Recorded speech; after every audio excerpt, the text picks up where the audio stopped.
وعلى آل إبراهيم في العالمين إنك حميد مجيد.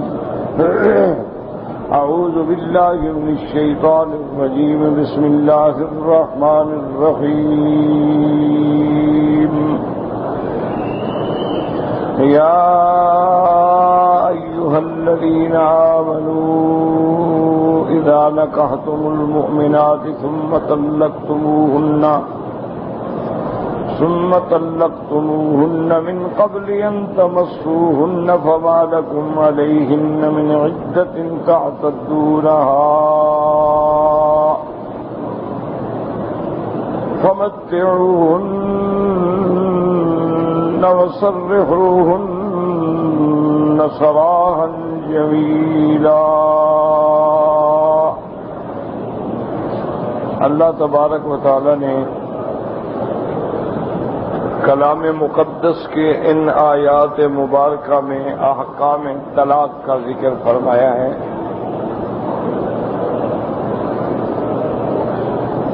اس صورت مبارکہ میں زیادہ تر شان بیان ہوئی ہے میرے مدنی محمد مصطفیٰ کی. جیسا کہ آپ نے سابقہ آیات میں پڑھا ہے، اللہ تبارک و تعالی نے 5 صفات کا ذکر فرمایا تھا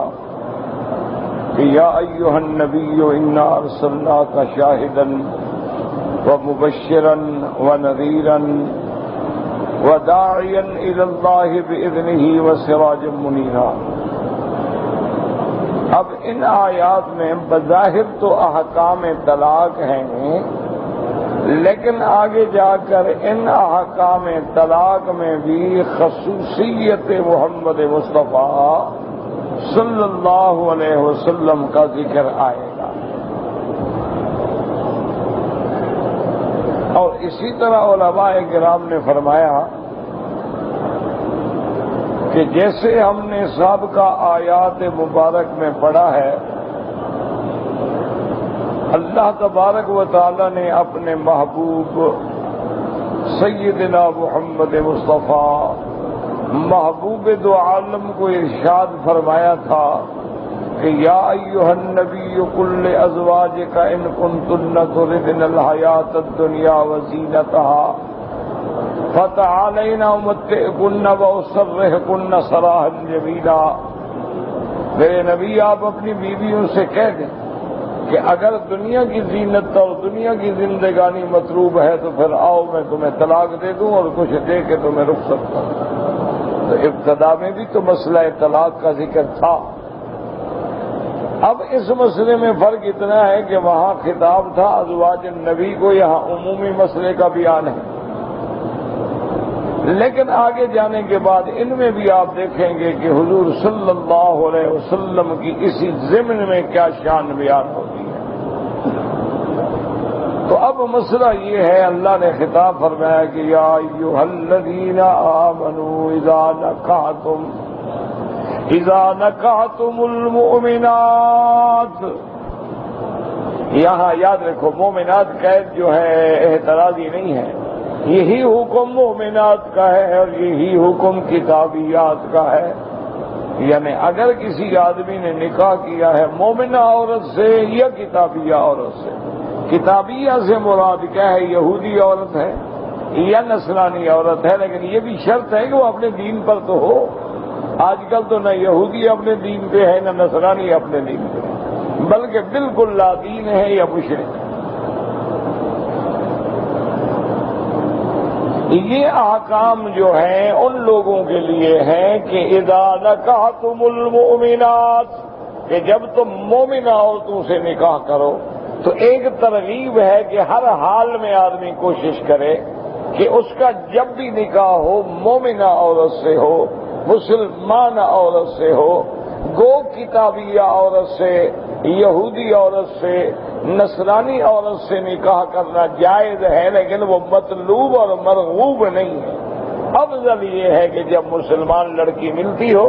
تو ہر حال میں مسلمان لڑکی سے نکاح کرے، مومنہ لڑکی سے نکاح کرے. وہ تو ان حالات میں ہے کہ ایک انسان کسی ایسے ملک میں ہے جہاں کوئی مسلمان گھرانہ میسر ہی نہیں ہے، کوئی مومن گھرانہ میسر ہی نہیں ہے اور اہل کتاب کی کوئی لڑکی شادی کرنا چاہتی ہے تو شریعت نے اجازت دی ہے کہ تم اہل کتاب کی لڑکی سے نکاح کر سکتے ہو اور نکاح کے بعد وہ اپنے دین پہ قائم رہے تو رہ سکتی ہے۔ لیکن اسی طرح یہ یاد رکھیں بالعکس کہ کوئی مسلمان لڑکی کسی اہل کتاب مرد سے شادی نہیں کر سکتی۔ یعنی اگر کوئی مسلمان لڑکی چاہے میں یہودی بندے سے شادی کر لوں، نصرانی سے شادی کر لوں تو اس کے لیے نکاح ناجائز ہے، اور بلکہ معاملہ جو ہے صرف یہ نہیں کہ ناجائز، اگر کرے تو کفر تک چلا جائے گا، کیونکہ اللہ تبارک و تعالی نے منع فرمایا ہے۔ جیسے آج کل آپ دیکھیں گے کہ ہند میں ایک رواج ہے، بہت ساری مسلمان لڑکیاں نعوذ باللہ ہندوؤں سے شادی کر لیتی ہیں اور بہت ساری ہندو لڑکیاں مسلمانوں سے شادی کر لیتی ہیں۔ یہ بالکل حرام ہے، اس میں کوئی گنجائش نہیں ہے قطعی طور پہ، بلکہ آدمی دائرہ اسلام سے بھی نکل جاتا ہے، کیونکہ اسلام نے کسی سکھ لڑکی سے یا کسی ہندو لڑکی سے یا کسی بدھ مت لڑکی سے یا کسی قادیانی لڑکی سے، اسی طرح کسی زندیق لڑکی سے، کسی ملاحدہ سے اجازت ہی نہیں دی ہے شادی کرنے۔ وہ تو اجازت صرف اس حال میں ہے کہ وہ کتابیہ ہو، یعنی وہ اہل کتاب ہو۔ اگر وہ یہودیہ ہے تو تورات پر عمل پیرا ہو، حضرت موسیٰ علیہ السلام کی رسالت و نبوت کو مانتی ہو، ان کی شریعت پہ عمل کرنے والی ہو، تو ایسی لڑکی کا اسلام کی طرف مائل ہو جانا جو ہے وہ زیادہ امید افزا ہوتا ہے کہ وہ انشاءاللہ شادی کے بعد اپنے خامند کی محبت میں بہت جلد جب اس کا معاشرہ دیکھے گی، اسلام کا مطالعہ کرے گی تو مسلمان ہو جائے گی۔ یہ احکام دراصل یاد رکھیں کہ ایمان والوں کے لیے ہیں۔ آج جو معاشرہ بن چکا ہے، آج اگر کوئی اہل کتاب لڑکی ہمارے گھر میں آئے، کون سا اسلام دیکھے گی؟ ہمارے لوگ نماز نہیں پڑھتے، روزہ نہیں رکھتے، قرآن نہیں پڑھتے، حلال نہیں کھاتے، سودی کاروبار کرتے ہیں، تو وہ کون سا اسلام دیکھے گی کہ متاثر ہو جائے گی؟ یہ باتیں تو اس وقت ہیں کہ جب ایمان ہو، مسلمان ہو، اور ایمان والے بھی اپنے صحیح ایمان پہ چلنے والے ہوں۔ اسی لیے ایک بہت بڑی یعنی ایک لڑکی ہے، بڑی اچھی رائٹر ہے، اور وہ نصرانی ہے، یعنی کہنے میں نصرانی ہے، کافرہ ہے اور ایکس پریزیڈنٹ کی لڑکی ہے۔ اس نے ایک کتاب لکھی، اس نے لکھا ہے کہ میں نے تمام دنیا کے مذاہب کا مطالعہ کیا ہے، تقابل ادیان اس کو کہتے ہیں، کہ میں نے ہر دین کا مطالعہ کیا ہے، میں نے ہندو مت کو پڑھا ہے، میں نے بدھ مت کو پڑھا ہے، میں نے جین مت کو پڑھا ہے، میں نے یہودیت کو پڑھا ہے، نصرانیت کو پڑھا ہے، میں نے انجائلی جو لوگ ہیں ان کے مذہب کو دیکھا ہے اور اسلام کو پڑھا ہے۔ جب میں نے تقابل ادیان کیا ہے، وہ اعتراف کرتی ہے کہ سب سے سچا، سب سے اچھا، سب سے جامع کامل معنی اگر دین ہے تو دین اسلام۔ اس نے باقاعدہ اعتراف کیا کہ دین اسلام ایک سچا دین ہے، اور اس نے بڑی اچھی دلائل سے کتاب لکھی۔ اس نے کہا کہ سب سے بڑی سچائی یہ ہے کہ مسلمانوں کے جو نبی ہیں، محبوب دو عالم، رحمت دو عالم، سرکار دو عالم سیدنا محمد مصطفیٰ صلی اللہ علیہ وسلم، اس نے لکھا ہے کہ مسلمانوں کے نبی ایک ایسے شہر میں، ایسے ملک میں پیدا ہوئے ہیں جہاں نہ ثقافت ہے، نہ تمدن ہے، نہ تعلیم ہے، نہ مدارس ہیں، نہ یونیورسٹیاں ہیں، نہ کالج ہیں، نہ وہاں کوئی پڑھنے پڑھانے کا رواج ہے، خالص امی ان پڑھ قوم رہتی ہے، اور وہاں رہتے ہوئے ان کے پیغمبر نے جو خبر دی ہے وہ خبر بالکل سچی ہے۔ کہتی ہیں کیسے ہو سکتا ہے کہ ایک نبی ہے مکے میں پیدا ہوا، وہاں کوئی علم کا ذریعہ ہے ہی نہیں، اور ان کا پیغمبر خبر دیتا ہے آسمانوں کے بارے میں؟ تو علم فلکیات تو ایک علم ہے، ان کا پیغمبر خبر دیتا ہے ہمیں چاند، سورج، ستارے اور کواکب اور نجوم اور کہکشاں اور بارشوں کے بارے میں۔ ان کا پیغمبر ہمیں خبر دیتا ہے زمین اور زمین کے طبقات کے بارے میں۔ ان کا پیغمبر ہمیں خبر دیتا ہے انسان کی تخلیق آدم اور اس کے اندر جو ادوار گزرتے ہیں ان کے بارے میں اسلام ان کا نبی خبر دیتا ہے کہ آدمی ایک مادہ منویہ سے پیدا ہوتا ہے، اللہ اس کو پھر ایک رحم مادر میں قرار دیتے ہیں، پھر وہ نطفہ ہوتا ہے، پھر علقہ ہوتا ہے، پھر مضغہ ہوتا ہے، پھر اس کی ہڈیاں بنتی ہیں، ان پہ گوشت چڑھایا جاتا ہے، پھر اللہ ان کو انسان کی شکل دیتا ہے۔ تو اتنے معلومات جو اس کے پیغمبر نے دیے ہیں جیسے کوئی کتاب ہی نہیں پڑھی۔ کہتی عجیب بات ہے کہ آج ہم دنیا میں یعنی جدید علم کی معراج پہ پہنچے ہوئے ہیں، آج ہم جین پہ بحث کر رہے ہیں، آج ہم ڈی این اے ٹیسٹ کر رہے ہیں، لیکن ان کے پیغمبر نے تو کوئی کسی کالج میں جا کے علم پڑھا ہی نہیں، کسی میڈیکل کالج کو دیکھا ہی نہیں، کسی میڈیکل کالج کی کتابوں کو چھوا ہی نہیں، لیکن وہ بتلا رہے ہیں کہ لڑکا کیوں پیدا ہوتا ہے، لڑکی کیوں پیدا ہوتی ہے، مرد کے پانی کا رنگ کیا ہوتا ہے، عورت کے پانی کا رنگ کیا ہوتا ہے، مرد کا نطفہ کہاں ہوتا ہے، عورت کا نطفہ کہاں ہوتا ہے،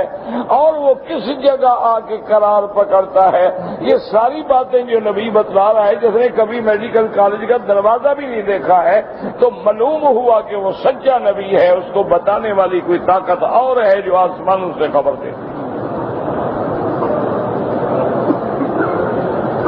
اسی طرح اللہ تبارک و تعالیٰ کے پیغمبر نے اس نے کہا کہ ہمیں خبر دی ہے نوح علیہ السلام کے بارے میں، تو حضور نے تو تاریخ پڑھی نہیں،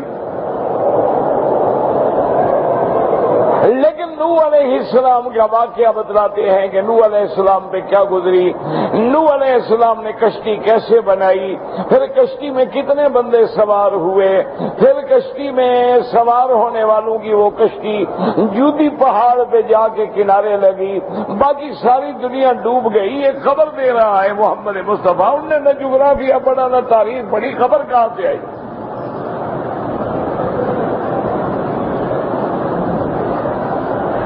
اس نے بڑی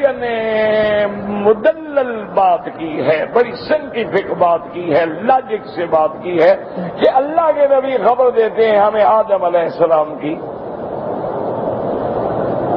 اور اللہ کے نبی ہر پیغمبر کا احترام کرتے ہیں۔ اللہ کے نبی ہمیں خبر دیتے ہیں بی بی مریم کی، اور بی بی مریم کو صدیقہ مانتے ہیں۔ اللہ کے نبی ہمیں خبر دیتے ہیں عیسیٰ علیہ السلام کی، اور عیسیٰ علیہ السلام کو روح اللہ اور کلمۃ اللہ مانتے ہیں۔ اللہ کے نبی ہمیں خبر دیتے ہیں تورات کی اور موسیٰ علیہ السلام کی، اور موسیٰ علیہ السلام کو کلیم اللہ مانتے ہیں، اور موسیٰ علیہ السلام کا فرعون کے ساتھ کیسے مقابلہ ہوا، کیسے جادوگر آئے، جادوگروں نے کیا جادو دکھایا، موسیٰ علیہ السلام نے اپنی لکڑی کیسے ڈالی، موسیٰ علیہ السلام کیسے غالب آ گئے، اور پھر فرعون نے کیسے تعاقب کیا، کیسے دریا میں غرق ہوا، کیسے موسیٰ علیہ السلام نکل گئے۔ یہ واقعہ حضور کی پیدائش سے 1200 سال پہلے کا ہے۔ وہ کہتی ہے اس کا حضور کو پتہ کیسے چلا؟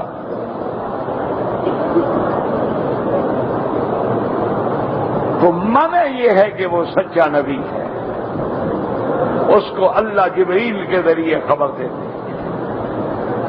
اس لیے وہ ٹھیک کہتی ہے ان کی کتاب کے ذالک من انباء الغیب، غیب نوحیہا الیک، میرا مدنی یہ غیب کی خبریں ہیں، یہ غیب کے قصے ہیں جو ہم وحی کے ذریعے آپ کو بتلا رہے ہیں۔ ما کنت تعلمھا انت ولا قومک من قبل، نہ آپ جانتے تھے نہ آپ کی قوم جانتی تھی، میں نے وحی کر کے آپ کو خبر دی ہے۔ اس لیے وہ کہتی ہے معلوم ہوا کہ اللہ کا نبی جو کہتا ہے وہ سچ ہے،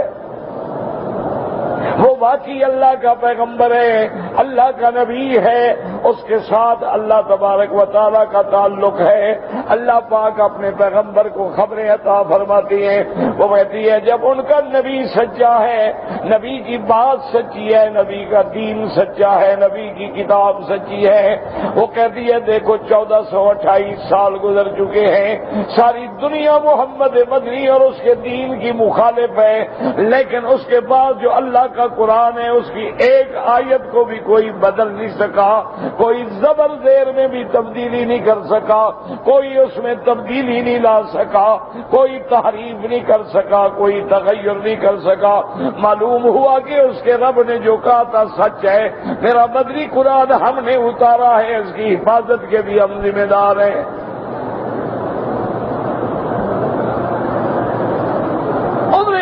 غور کرو، جھگڑے میں پڑنے کی ضرورت نہیں ہے کہ اللہ کے نبی جو خبر دیتے ہیں، آسمانوں کی خبر دیتے ہیں، ملائکہ کی خبر دیتے ہیں کہ آسمان پہ اللہ کے فرشتے ہیں، اللہ کے نبی تمام انبیاء کی خبر دیتے ہیں، اللہ کے نبی بی بی حوا کے پیدائش کی خبر دیتے ہیں، اللہ تبارک و تعالیٰ کے نبی جنت کے احوال بتلاتے ہیں، جہنم کے احوال بتلاتے ہیں، اور جتنی خبریں اللہ کے پیغمبر نے قرآن میں دی ہیں، ساری دنیا مخالف ہونے کے بعد آج تک ایک خبر کی بھی تردید نہیں کر سکی کہ جناب یہ خبر غلط ہے۔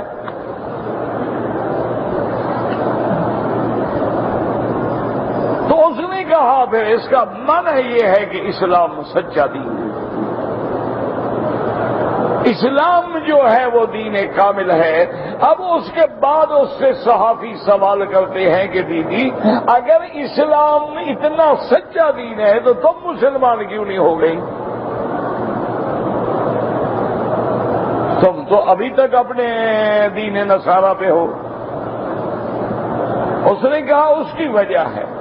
کہ جب میں دین کو دیکھتی ہوں تو دین سچا ہے، اسلام سچا ہے، قرآن سچا ہے، محمد مدنی سچا ہے، لیکن میں جب ان کی امت کو دیکھتی ہوں تو میں حیران ہو جاتی ہوں کہ کیا وجہ ہے۔ یا تو یہ امت مسلمان نہیں منافق ہے،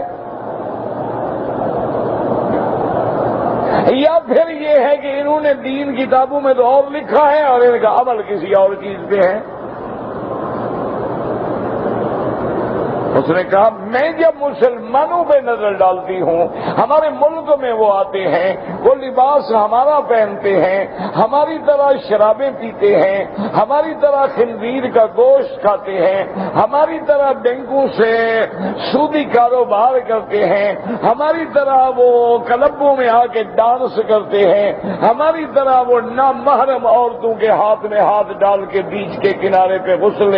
آفتابی لیتے ہیں، ہمارے لوگوں کی طرح وہ زنا کرتے ہیں، ہمارے لوگوں کی طرح وہ جھوٹ بولتے ہیں، فریب کرتے ہیں، فراڈ کرتے ہیں۔ تو جب میں ان کے عمل کو دیکھتی ہوں میں کہتی ہوں یا تو یہ منافق ہیں یا پھر دین اور ہے اور یہ کوئی اور مخلوق ہے۔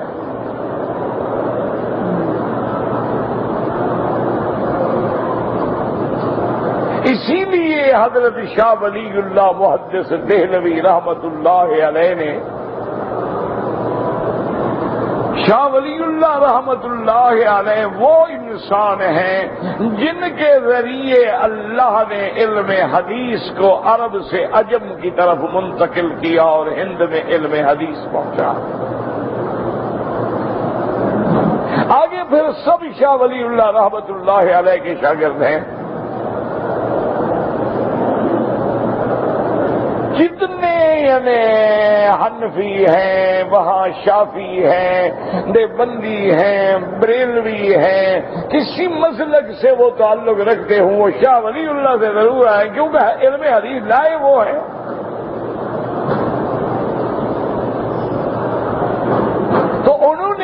لکھا ہے کہ اللہ تبارک و تعالی اس بات پہ قادر ہیں، کیونکہ ان اللہ علی کل شیء قدیر، اللہ ہر چیز پہ قادر ہے۔ وہ فرماتے ہیں کہ آج اگر اللہ تعالی حضور کے صحابہ کو زندہ کر کے قبروں سے کھڑا کر دیں، اور اللہ کے آگے کوئی مشکل نہیں، اللہ جس کو چاہے کھڑا کر دے، اگر وہ صحابہ ہمارے حال کو دیکھیں گے وہ کہیں گے کہ کم از کم یہ لوگ یار مسلمان تو نہیں ہیں، پتہ نہیں کس مذہب کے لوگ ہیں۔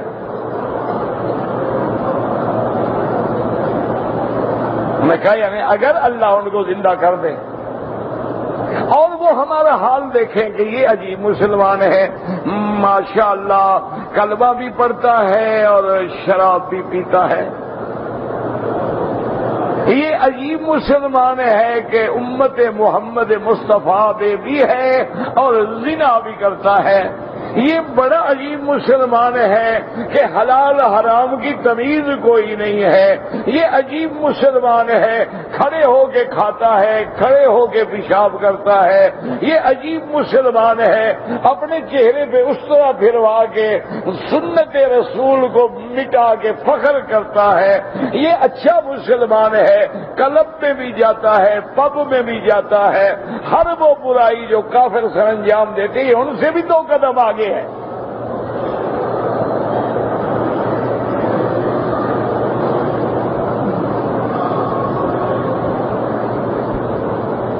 تو اس نے کہا کہ صحابہ کہیں گے پھر پتہ نہیں یہ کون لوگ ہیں، مسلمان تو نہیں لگتے، پتہ نہیں کوئی اور مذہب ان کا۔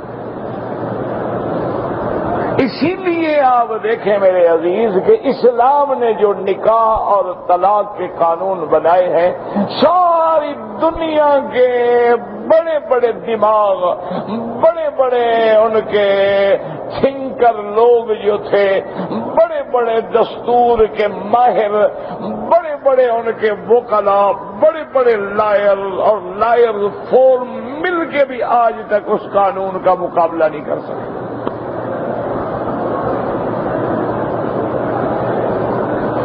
جو ملک آج اپنے آپ کو سپیریئر کہتے ہیں، سپر کہتے ہیں، اپنے آپ کو ساری دنیا سے زیادہ مہذب کہتے ہیں، ان کا حال یہ ہے کہ 1 سال کے اندر 1 لاکھ عورت حاملہ بالزنا ہوتی ہے جن کی عمریں 12 سال سے متجاوز نہیں ہے، وہ کنواری مائیں کہلاتی ہیں۔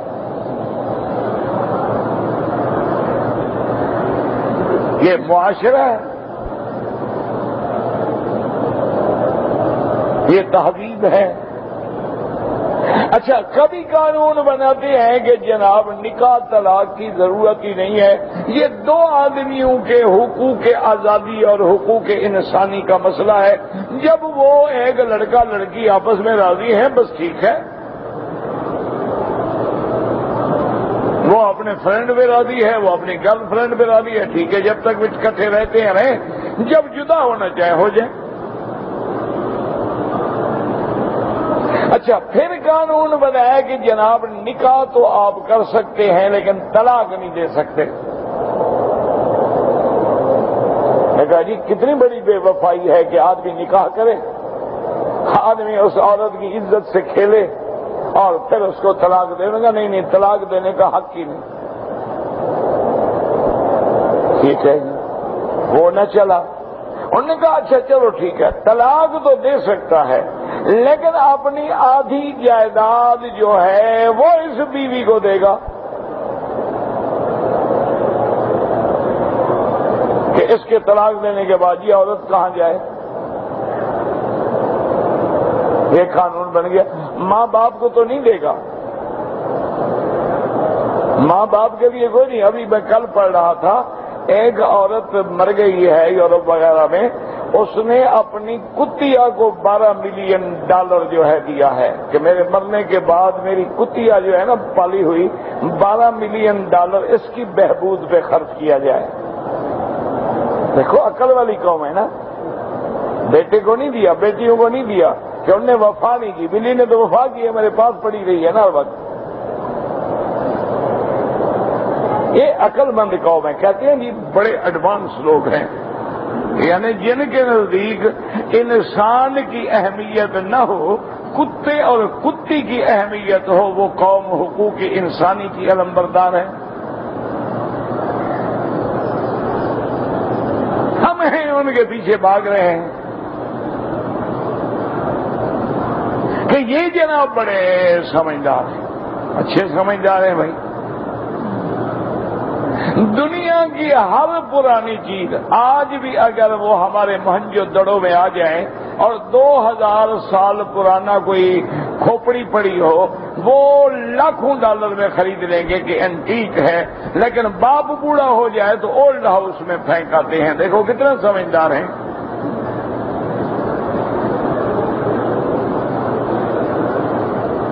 عجیب قوم ہے کہ نہیں ہے؟ اچھا اب جناب آدھی جائیداد دے، انہوں نے کہا چلو جی اس سے بھی کام نہیں بنتا، چلو طلاق کا حق جو ہے عورت کو دے دو، عورت جب چاہے طلاق دے۔ اب جناب مسائل پیدا ہو گئے۔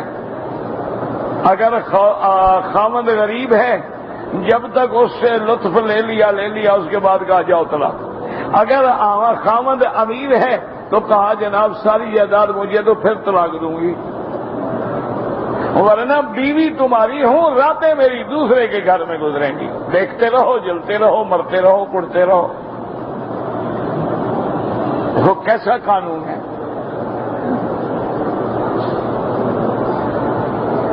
اچھا ہمارے لوگوں نے بھی ان کی نقل کی، اسلامی اور انگریزی قانون کو ملا کے تڑکا لگایا، جیسے ہم دال پکاتے ہیں نا، گھی کا تڑکا لگا دیا۔ انہوں نے بھی اسلامی قانون اور انگریزی قانون کو ملا کے ماشاءاللہ ایک ملغوبہ بنا کے بڑا بہترین تڑکا لگایا ہے۔ انہوں نے کہا کہ آدمی طلاق تو دے سکتا ہے، لیکن طلاق دینے کے بعد وہ نوٹس دے گا چیئرمین کو، جو آئلی قوانین کا کونسل کا چیئرمین ہے، اس کو ایک نوٹس دے گا، ایک بیوی کو کاپی بھیجے گا۔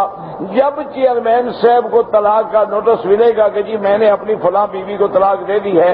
اب چیئرمین صاحب جو ہیں وہ دونوں کو حکم دیں گے بھی اپنے اپنے ثالث مقرر کرو۔ وہ بیوی کو کہیں گے تم بھی 2 ثالث لے آؤ، خاوند سے کہیں گے تم بھی 2 ثالث لے آؤ، اور ان سے کہیں گے کہ جناب کمیٹی بنا کے ان کی سلو کراؤ۔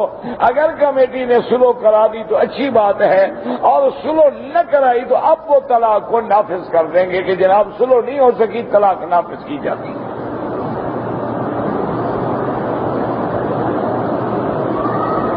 اور کہا کیا کہ یہ اسلامی قانون ہے کہ قرآن کہتا ہے وَإِنْ خِفْتُمْ شِقَاقَ بَيْنِهِمَا، اگر تمہیں خوف ہے میاں بیوی کے درمیان جھگڑے کا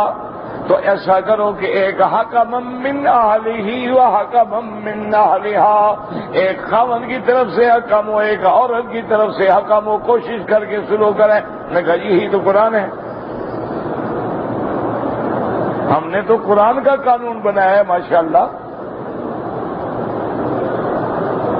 لیکن اللہ معاف کرے ان کو سمجھ نہ آئی کہ قرآن کہتا ہے اگر جھگڑے کا اندیشہ ہے، طلاق نہیں ہوئی، سلو پہلے کراؤ، جب طلاق ہو جائے بعد میں سلو کا کیا مطلب؟ یہ تو اسی طرح ہوا نا، نشائی کا استنجا ہو گیا نا۔ ایک بھنگی آدمی تھا، بھنگ پینے والا بیچارہ، وہ جب جائے پیشاب کے لیے، لوٹے میں سوراخ تھا، پیندے میں سوراخ تھا، وہ پیشاب سے فارغ ہو ادھر پانی ختم ہو جائے۔ اس نے کہا بھی عجیب مسئلہ ہو گیا، پتہ نہیں پانی کدھر گیا۔ وہ غریب پھر جائے پانی شانی ہو، کنویں سے بھر کے لیا، اتنی دیر میں اس کو پھر پیشاب آ جائے، بھنگ چونکہ پیشاب آور ہوتی ہے، وہ آگے جناب پھر پیشاب پہ بیٹھے، وہ پانی پھر غائب۔ عجیب بات ہے یار، یہ پانی کہاں چلا جاتا ہے؟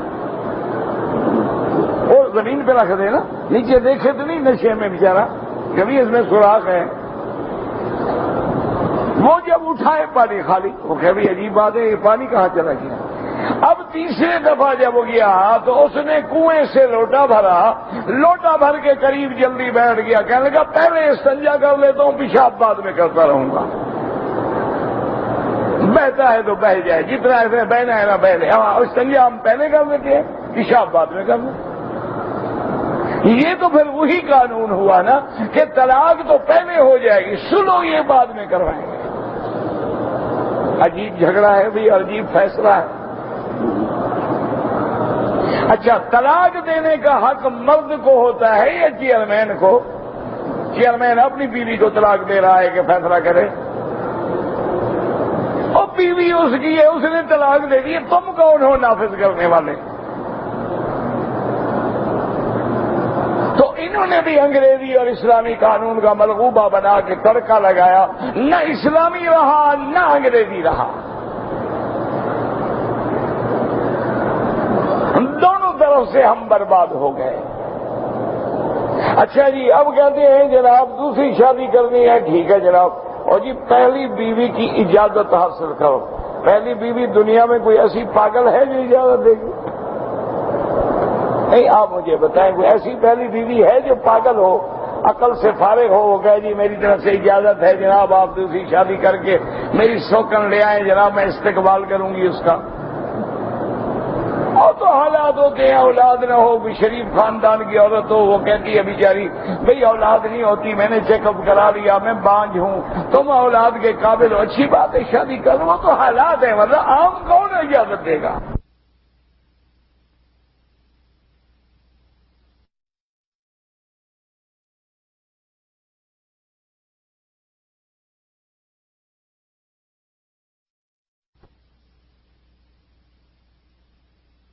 عورت کی عمر 80 سال ہو جائے نا جی، پاؤں قبر میں لٹکا بیٹھے، خاوند کہے اور شادی کروں، کہ میں کو مر گئی ہوں، میں جو بیٹھی ہوں تمہارا دماغ کھانے کے لیے، میں تمہیں مار کے مروں گی، پھر اجازت لے لینا میرے مرنے کے بعد، اجازت لے آؤ جی۔ دیکھو قرآن نے کیسے فیصلہ کیا، اللہ نے فرمایا فَإِن طَابَ لَكُم مِّنَ النِّسَاءِ، اللہ نے فرمایا اگر تمہیں خوش آتی ہے یہ بات اور تم طاقت رکھے ہو، فَانكِحُوا مَا طَابَ لَكُم مِّنَ النِّسَاءِ مَثْنَىٰ وَثُلَاثَ وَرُبَاعَ، چاہو تو 2 شادیاں کر لو، 3 کر لو، 4 کر لو، وَإِنْ خِفْتُمْ،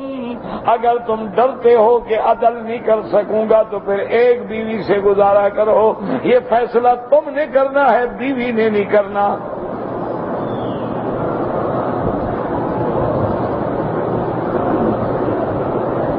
وَإِنْ خِفْتُمْ أَلَّا تَعْدِلُوا فَوَاحِدَةً مِّنْكُمْ، اللہ نے فرمایا میرے محبوب اگر امت کو بتلا دیں، اگر تمہیں ڈر ہے کہ میں دونوں کے حقوق ادا نہیں کر سکوں گا، دونوں کو برابر کا وقت نہیں دے سکوں گا، دونوں کو نفقہ خرچہ نہیں دے سکوں گا، دونوں کی عزت کی محافظت نہیں کر سکوں گا، تو پھر ایک بیوی سے گزارا کریں۔ ہاں اگر حالات ہیں اولاد پیدا نہیں ہوئی اور فیصلہ ہو گیا ہے کہ نقص عورت میں ہے، تو آدمی اپنی نسل کو بڑھانے کے لیے دوسری شادی کرنا چاہتا ہے کر لے، لیکن اسلام کہتا ہے کہ خبردار تم نے ضرورت کے تابع دوسری شادی کی ہے، اگر پہلی سے عدل نہیں کرو گے تو قیامت والے دن اللہ جب تمہیں میدان حشر میں کھڑا کریں گے تم پہ ایسے ہوگا جیسے فالج زدہ کا ایک حصہ مارا ہوا ہوتا ہے، تاکہ اللہ فرمائیں گے ساری کائنات والے دیکھ لیں یہ وہ بدبخت ہے جو بیوی سے عدل نہیں کرتا تھا۔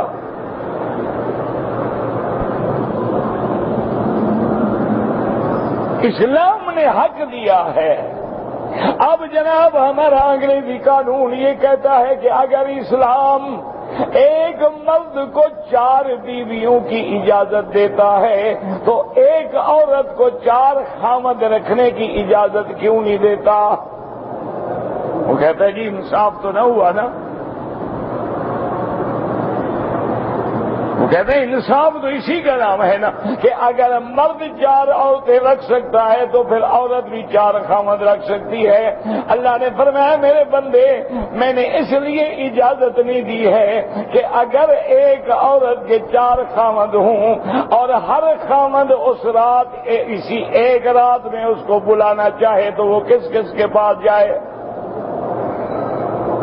اگر ایک عورت کے 4 خاوند جو بچہ پیدا ہوگا تو وہ کس کا نطفہ کہلائے گا؟ اس کا باپ کس کو کہیں؟ نیچے لکھیں کہ بھئی یار ولد چار، یہ چار کا بیٹا ہے، نسب تمہارے ختم ہو جائیں گے، نسل تمہاری ختم ہو جائے گی۔ اور پھر یہ ہے اللہ فرماتی ہے کہ اگر ایک عورت کے چار خاوند ہیں، وہ ایک خاوند کے ساتھ لیٹی ہوئی ہے، دوسرا خاوند دروازے کے باہر کھڑا ہے کہ فارغ ہو تو میں بلاؤں، پھر تمہارے اور کتے میں فرق کیا رہ جائے گا؟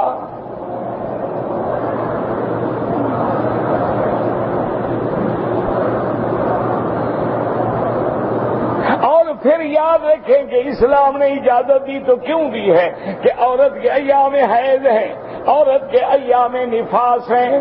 عورت قدرتی طور پہ مرد سے جلدی بوڑھی ہو جاتی ہے، اس کے قوت جلدی ضعیف ہو جاتے ہیں۔ اسلام نے پھر بھی اجازت دی ہے، حکم نہیں دیا کہ ہر بندہ 4 شادیاں کرے، اجازت ہے۔ جیسے کھڑے ہو کے نماز نہ پڑھ سکو تو بیٹھ کے پڑھنے کی اجازت ہے۔ اجازت اور حکم میں بڑا فرق ہوتا، ہمیشہ ہر بات کو سمجھا کریں۔ اچھا، اور خدا کی قدرت ہے کہ آج کل جیسے حالات ہیں، جنگیں ہو رہی ہیں، ایک ملک میں 10 لاکھ بے گناہ بندے مارے جا رہے ہیں۔ اب ان کی جو عورتیں فارغ ہیں، کیا خیال ہے ان کے بارے میں، کیا فیصلہ کریں؟ اسلام کے ہر حکم میں ایک حکمت ہے، ایک راز ہے۔ شرط یہ ہے کہ تم ٹھنڈے دل سے اسلام کو سمجھنا چاہو۔ اب دیکھیں، اسلام کہتا ہے کہ نکاح اور طلاق اتنی اہم چیز ہے، اللہ نے نکاح کے بھی احکام رکھے ہیں، اللہ تبارک و تعالی نے طلاق کے بھی احکام رکھے ہیں، لیکن ساتھ یہ شرط بھی لگا دی ہے کہ ابغض الحلال عند اللہ الطلاق، کہ طلاق اللہ کو سب سے زیادہ ناپسندیدہ چیز ہے، اور جب کوئی آدمی اپنی بیوی کو ناحق طلاق دے تو اللہ کا عرش ہل جاتا ہے۔ اور ساتھ یہ بھی فرما دیا کہ ثلاث جدہن جد وحذرہن جد، کہ 3 چیزیں ہیں جن کی حقیقت بھی حقیقت ہے اور مذاق بھی حقیقت ہے۔ النکاح والطلاق والعتاق، ایک نکاح ہے، ایک آدمی کہتا ہے کہ جناب میں نے اپنی بیٹی کا آپ کے لڑکے سے نکاح کر دیا ہے، آپ بحیثیت ولی الامر لوگوں کے سامنے کہہ دیتے ہیں میں نے قبول کر لیا تو نکاح ہو گیا۔ اللہ فرماتے ہیں کہ مذاق ہے، تم کہو کہ ہم تو جی خوشی کر رہے تھے، ہم تو ڈرامہ بنا رہے تھے، ہم تو ہنسی مذاق کر رہے تھے۔ اللہ فرماتے ہیں ہنسی مذاق کے لیے تمہیں یہی لفظ ملے۔ ایک آدمی نے اپنی بیوی کو بطور ڈرامے میں میاں بیوی بنے طلاق دے دی، طلاق ہو جائے گی، کیونکہ بیوی تو وہی ہے نا، طلاق دینے والا بھی وہی ہے، ڈرامے میں نام بدل لو لیکن شخص تو نہیں بدل گیا، شخصیت تو نہیں بدل گئی نا۔ اس لیے فرمایا کہ خبردار یہ لفظ کبھی زبان پہ بھی نہ لاؤ۔ پھر اللہ نے طلاق کے بھی احکام دیے ہیں کہ 1 طلاق بھی دے سکتے ہو، 2 طلاقیں بھی دے سکتے ہو، 3 طلاق بھی دے سکتے ہو، اور پھر طلاق دینے کا طریقہ بتلایا ہے کہ اپنی بیوی کو اگر حیض میں ہے تو طلاق نہ دو، اگر حمل میں ہے تو طلاق نہ دو، اگر حیض کے بعد پاک ہو گئی لیکن میاں بیوی آپس میں 1 دفعہ ملے تھے، اسلام کہتا ہے طلاق نہ دو۔ کیوں؟ ہو سکتا ہے تیرا حمل ٹھہر گیا، وہ بیچاری پھر بیٹھی ہے۔ اسلام کہتا ہے کب طلاق دو کہ جب عورت حیض سے پاک ہو جائے، اور طہر میں پاک ہونے کے بعد میاں بیوی آپس میں نہ ملے تو پھر طلاق دو، تو 1 طلاق دو، کیونکہ یہ طلاق رجعی ہے۔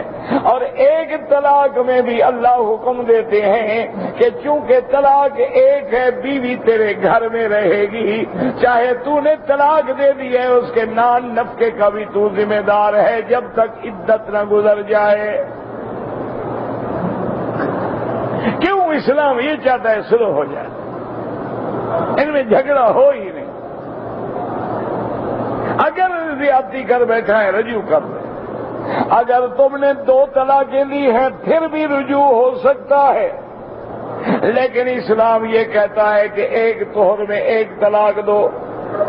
پھر عورت کو حیض آ گیا، پھر پاک ہو گئی، اب پھر 1 طلاق دو، تاکہ اتنی مدت کے اندر کوئی نہ کوئی صلح کا رستہ نکل آئے گا، کوئی نہ کوئی غصہ جھگڑا ختم ہو جائے گا۔ اگر نہ ہو اور تم نے ہر حال میں 3 طلاقیں دینی ہیں تو پھر جب تیسرا مہینہ گزر جائے، حیض گزر جائے، طہر آ جائے تو اب طلاق دو۔ اب یہ طلاق مغلظہ ہو جائے گی، اب یہ عورت تیری بیوی نہیں بن سکتی جب تک کہ پھر کسی دوسرے مرد سے شادی نہ کرے۔ دیکھو اسلام نے کتنی پابندیاں لگا دی ہے کہ طلاق نہ دو نہ دو نہ دو، اگر دینی پڑے تو پھر 1 دو، تاکہ صلح کا امکان باقی رہے۔ ہمارے ہاں تو ظلم ہے نا جی، جاتے ہیں عرضی نویس کے پاس، جی طلاق دیا ہے ذرا آپ مضمون لکھ دیں، وہ اپنی طرف سے 3 لکھ دیتا ہے، ماشاءاللہ پکا کر دیتا ہے کام کو۔ کہتے ہیں پیسے جو میں نے لیے ہیں تو کام تو پکا کر دوں نا، یہ نہیں پتا کہ جہنم خرید رہے ہو بدبخت۔ اس نے تو صرف طلاق کا تو لکھا طلاق طلاق طلاق، حرام حرام حرام، پتہ نہیں کیا کیا بلا لکھتے ہیں، اور بلا وجہ اپنے آپ کو جہنم کا حقدار بنا لیا، 10 روپے 100 روپے 200 روپے لینے کے لیے کہ جی قانون پکا کرا۔ تو اچھا اب جناب دیکھیں کہ اسلام کے قانون کی اور اسلام کی عظمت دیکھیں کہ دیکھو یقینی بات ہے نا کہ جب کوئی طلاق دے گا خوشی میں تو نہیں دے گا نا، جھگڑے میں ہی دے گا، یا بیوی تنگ ہوگی یا خاوند تنگ ہوگا، نبھ نہیں رہی ہوگی، دونوں میں موافقت ذہنی موافقت قلبی نہیں ہو رہی ہوگی، جھگڑے، خوشی سے تو کوئی بھی طلاق نہیں رہتا نا۔ اچھا اب جب طلاق آئی تو آئی جھگڑے کی وجہ سے، تو اب چاہیے تو یہ تھا نا، بندہ یہ چاہتا ہے نا کہ میں جب اس کو طلاق دے رہا ہوں اس کو بے عزت کر کے نکالوں گا، ذلیل کر کے نکالوں گا، اس کو خوار کر کے نکالوں گا، اس کو اتنا بدنام کر دوں گا کہ کوئی دوسرا بندہ اس کو کبھی نکاح نہ کرے۔ لیکن اسلام کہتا ہے خبردار، تم نے طلاق دی ہے ٹھیک ہے، عزت کے ساتھ طلاق دو، اگر تم نے چھوڑنا بھی ہے اب بھی اس کو جوڑا کپڑوں کا بھی دو، حق المہر بھی ادا کرو، عزت کے ساتھ رخصت کرو، اس کے ماں باپ کے گھر بھیجو، کیوں تمہاری بیوی رہ چکی ہے، شرم کرو، آج جو تم اس کی بے عزتی کر رہے ہو، بے عزتی پہلی تمہاری بیوی نہیں تھی، آج اگر تم اس کے عیب لوگوں کو بتا رہے ہو تو کل پہلے 10 دن پہلے وہ تمہاری بیوی نہیں تھی۔ اسلام کتنا عدل کرتا ہے، کہتا ہے طلاق دینی ہے دے دو، لیکن ادب سے، احترام سے اور گھر سے ایسے رخصت نہ کرو، حق المہر بھی دے دو اور ان کو اپنی طاقت کے مطابق جوڑا بھی دو، کپڑا بھی دو، اور انتظام کر کے عزت کے ساتھ گھر بھیج دو کہ جی ہماری نہیں نبھ سکی، اللہ نے اجازت دی تھی، اور بیوی سے بھی کہیں ٹھیک ہے تم میرے لیے دعا کریں، میں تمہارے لیے دعا کروں گا کہ اللہ ہم دونوں کو کوئی بہتر گھرانہ نصیب کر دے، آپ جائیں ٹھیک ہے، کوئی جھگڑا نہیں۔ اس لیے اسلام نے نکاح اور طلاق کے احکام کو بڑی وضاحت سے بیان کیا۔ آج جو ہم نے آیت پڑھی ہے اس پہ غور کریں، اگر ایک آدمی نے نکاح کیا ہے لیکن نکاح کے بعد رخصتی نہیں ہوئی ہے، میاں بیوی آپس میں نہیں ملے ہیں، یعنی قرآن کہتا ہے کہ میاں نے ہاتھ نہیں لگایا، کیا مانا یعنی جماع نہیں کیا،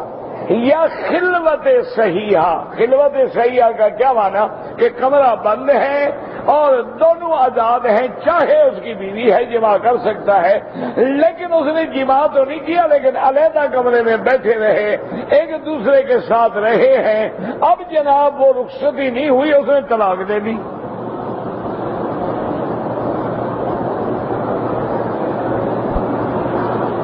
تو اس کے لیے کیا حکم ہے، یاد رکھو کہ اگر ایک آدمی نے نکاح کیا ہے، ہاتھ لگانے سے پہلے طلاق دے دی، ہاتھ لگانے سے کنایا ہے یعنی جماع نہیں کیا،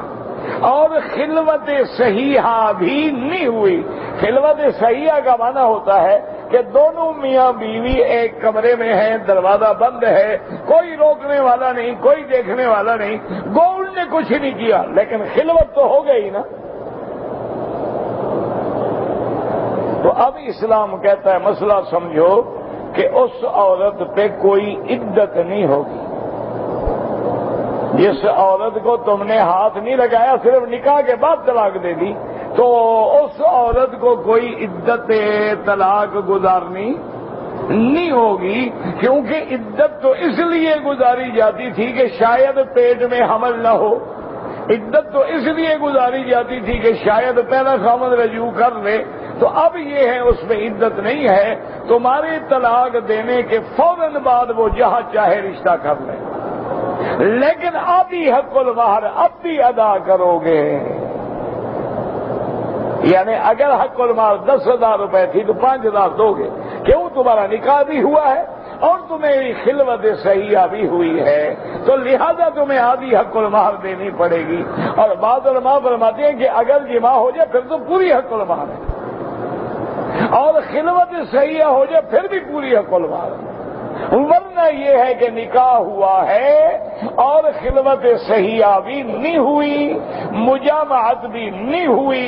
اب بھی آدھی طلاق تمہیں، آدھی مہر تمہیں دینی ہوگی، آدھی مہر بھی دو گے، اور کوئی نہ کوئی جوڑا کپڑوں کا اپنی طاقت کے مطابق کوئی نہ کوئی ہدیہ تحفہ دے کے اس کو رخصت کر دو۔ تو اللہ نے قانون فرمایا اسی آیت مبارک میں جو ہم نے آج تلاوت کی ہے، یا ایھا الذین آمنوا اذا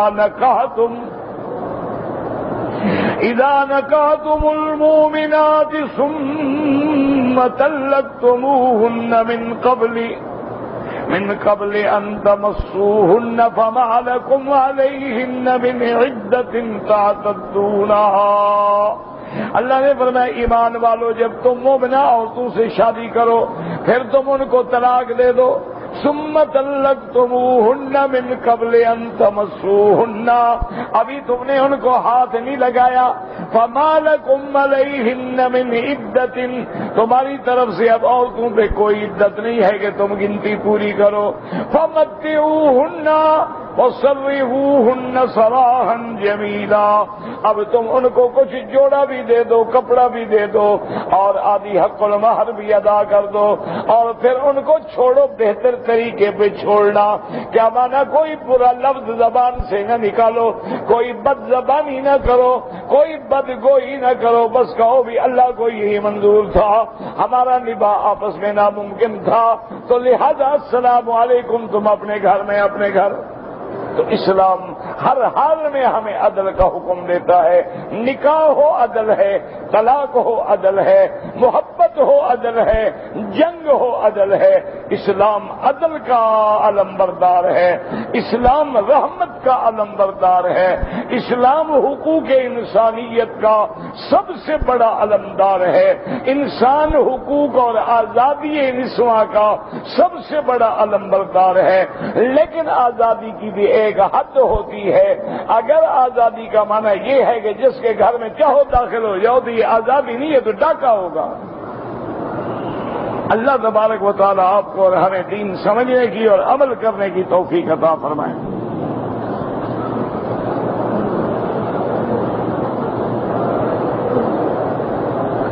نبی پاک کے روضہ مبارک میں جب حاضری ہو، سب سے پہلے اپنے مکان پہ غسل کریں، خوشبو لگائیں، اچھے کپڑے پہنیں، ادب سے مسجد میں آئیں، اور مسجد میں جب داخل ہوں بسم اللہ والصلاۃ والسلام علی رسول اللہ، اللہم اغفر لی ذنوبی وافتح لی ابواب رحمتک، اور پھر ریاض الجنہ میں یا جہاں موقع ملے آ کے 2 رکعت نماز تحیت المسجد پڑھیں، اور پھر ادب سے درود شریف پڑھتے ہوئے چلیں، اتنی ادب سے چلیں کہ تمہارے پاؤں کی آواز بھی معلوم نہ ہو، یعنی پاؤں مار مار کے چلنا بھی منع ہے۔ ادب سے چلتے ہوئے حضور کے روضہ مبارک کے سامنے آئیں اور اس انداز میں کھڑے ہوں، متواضعا خاشعا متذللا، بڑی تواضع سے، بڑی عاجزی سے، بڑے خشوع سے، بڑے خضوع سے یہ تصور کریں کہ اگر حضور آج زندہ ہوتے، میں آپ کے سامنے ہوتا تو کیسے کھڑا ہوتا، اور پھر صلاۃ و سلام پڑھیں، الصلاۃ والسلام علیک یا رسول اللہ، الصلاۃ والسلام علیک یا حبیب اللہ، الصلاۃ والسلام علیک یا خیر خلق اللہ۔ نہ جاری کے بالکل قریب جائیں، نہ دور جائیں، نہ چیخ چیخ کے سلام پڑھیں اور نہ بالکل آہستہ پڑھیں، اور درمیانی آواز سے، ادب سے بہت لمبے صلاۃ و سلام نہ پڑھیں، بلکہ 3-4 دفعہ کہنے کے بعد آگے سیدنا ابی بکر، پھر سیدنا عمر پہ سلام پڑھیں، اور اس سے آگے جانے کے بعد قبلے کی طرف رخ کر کے دعا اللہ سے مانگیں۔ صلاۃ و سلام نبی کا حق ہے، لیکن دعا جو ہے وہ اللہ کا حق ہے۔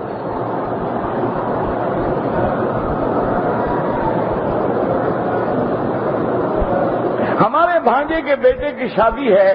شادی کے لیے 10,000 روپے یا پتہ نہیں کیا لکھا ہے دے سکتا ہے۔ بھائی اگر 10,000 اس کا شادی پہ خرچ ہو گیا، اب اس کے پاس کچھ نہیں ہے، غریب ہے، تو پھر زکات دے سکتے ہو، یا شادی کرنے کے لیے اس کو چاہیے دے سکتے ہو۔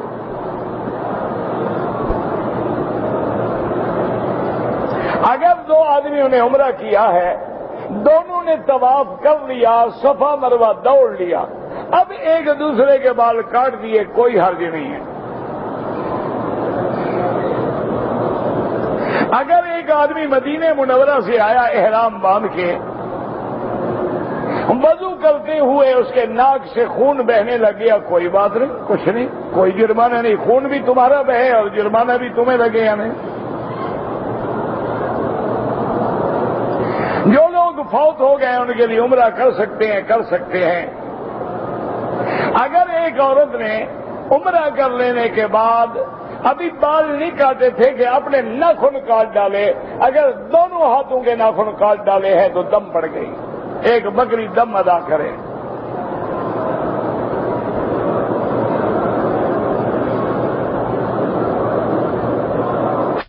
ہمارے یہاں ایک بینک ہے، میدان بینک ہے، وہ کاریں کرائے پر دیتے ہیں، وہ تو جائز ہے کرائے پر دینا،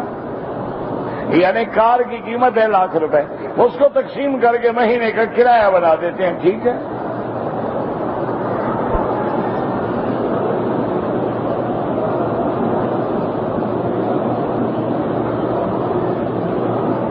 بہرحال خواب میں استخارے کے بعد آدمی کو اگر طوفان میں پھنس جائے، مانا اچھا خواب نہیں، استخارہ اچھا نہیں ہے، پھر کرو، اللہ پہ چھوڑ دو۔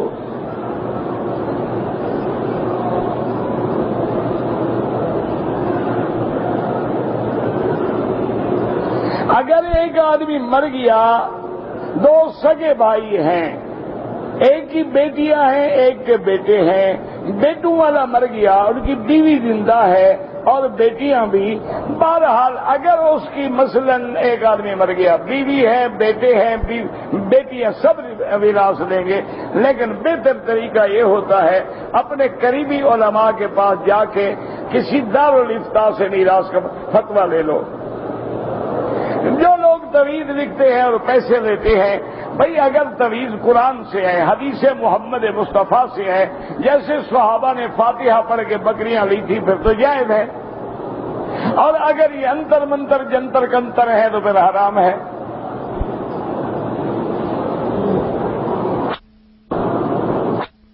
یہ ہوتا ہے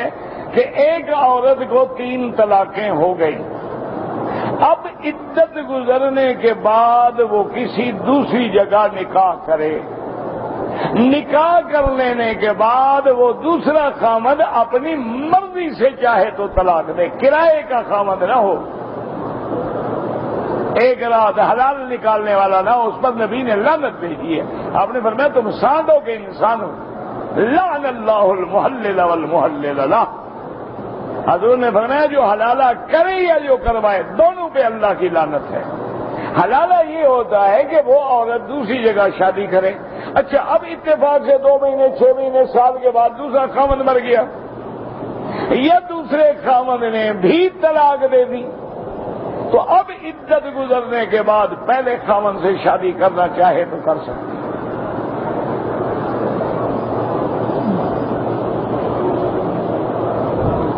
فجر اور عصر کے بعد اگر ہم طواف کریں، حنفی حضرات جو ہے سورج کے بعد اور مغرب کے بعد نفل پڑھیں، باقی ائمہ کے نزدیک حرم میں ہر وقت جائز ہے۔ عمرے کی ادائیگی کے بعد کون سا عمل افضل ہے؟ طواف زیادہ کریں، حرم میں نمازی کے آگے نہ گزریں۔ رمضان میں تراویح پڑھنا افضل ہے کہ طواف؟ تراویح سنت مؤکدہ ہے، طواف تو نفلی عبادت ہے خدا کے بندے۔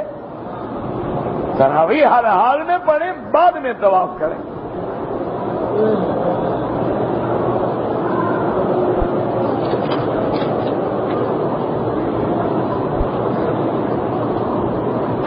جتنی حدیثیں مبارک لکھی ہیں نا، تو انشاءاللہ تبارک و تعالی یہ موقع نہیں ہوتا کہ آدمی ساری احادیث پڑھے۔ بہت ساری روایات ایسی ہیں جن پہ ایک امام جرح کرے لیکن دوسرا امام کہتا ہے یہ صحیح ہے۔ یہ پھر محدثین اور علماء کا کام ہے، تیرا میرا کام نہیں ہے۔ بہت سارے راوی ہیں، ایک محدث کہتے ہیں کہ یہ راوی ضعیف ہے، دوسرا کہتا ہے نہیں ثقہ ہے، ایک کہتا ہے کہ لا باس بہ ہے، دوسرا کہتا ہے کہ منکر الحدیث ہے، تیسرا کہتا ہے کہ ضعیف ہے، چوتھے نے حدیث بھی لے لی۔ اسی طرح ایک حدیث میں راوی آ گیا، ضعیف ہو گئی، لیکن اس کے لیے اور طرق موجود ہیں جو ایک دوسرے کو طاقت دیتے ہیں۔ صرف یہ حدیث نہیں بلکہ آپ اس مسئلے کے بارے میں پہلے ہمیں جب اللہ کے نبی نے نماز میں ہر چیز قولاً سمجھائی ہے، اس کے بارے میں کوئی قولی حدیث ہے؟ اللہ کے نبی نے نماز سمجھائی، ہر بات سمجھائی کہ امام اللہ اکبر کہے تو تم کیا کرو؟ اذا کبر فکبروا، تم بھی تکبیر کہو، جب وہ پڑھے تم چپ رہو، جب وہ رکوع کرے تم رکوع کرو، جب وہ سجدہ کرے تم سجدہ کرو، جب وہ غیر المغضوب علیہم ولا الضالین کہے تم آمین کہو، جب وہ سمع اللہ لمن حمدہ کہے تم ربنا ولک الحمد کہو۔ اس حدیث میں آخر اس حکم کے بارے میں کیوں نہیں سمجھایا؟ صرف یہ نہیں کہ عبداللہ بن مسعود کی حدیث پڑھ لو، ایک حدیث تھوڑی ہے اس مسئلے میں۔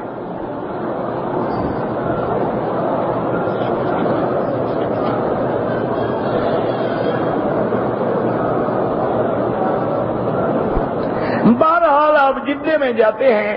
اگر جہاں مکے سے چل کے جدہ جاتے ہیں 78 کلومیٹر سفر بنتا ہے تو پھر آپ قصر کریں گے، اگر 78 کلومیٹر سفر نہیں بنتا تو پھر آپ قصر نہیں کریں گے۔ عام طور پہ جدہ 70 کلومیٹر ہے، اس سے بھی کم ہے، کیونکہ ہم گنیں گے مکے کے حدود کے ختم ہونے کے بعد، یہ تھوڑا ہے کہ باب العمرہ سے گنیں گے۔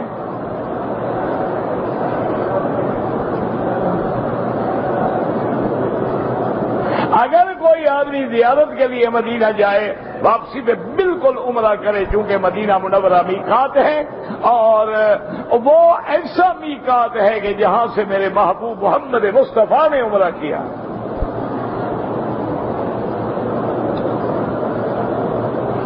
اللہ ہر بیمار کو شفا عطا فرما دے،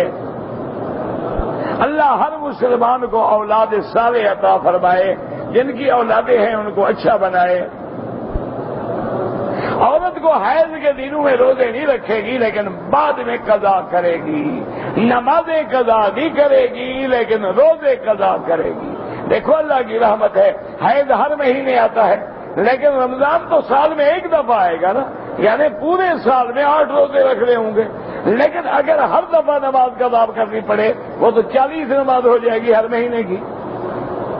اللہ نے نمازیں معاف کر دی، روزے کی قضا۔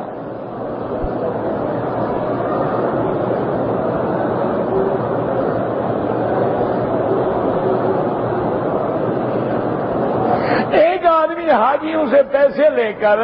خود مذبح جانے جاتا ہے اور کافی جانور خرید کے تھوڑا فائدہ ہو جاتا ہے، وہ تو جائز ہے، لیکن ذبح بھی تو کرے نا۔ یہ تو ماشاءاللہ جو مکے میں رہتے ہیں بخشائے ہوئے ہیں، حاجیوں کے پیسے لے لیتے ہیں، انشاءاللہ ذبح ایک بکری بھی نہیں کریں گے۔ اپنے سامنے کھڑے ہو کے ذبح کراؤ، اپنا اعتبار نہیں کرنا کسی پہ۔ رکن یمانی بھی مقبولیت دعا کا مقام ہے، اور بعض علماء فرماتے ہیں اس میں بھی جو پتھر ہے وہ جنت کا ہے۔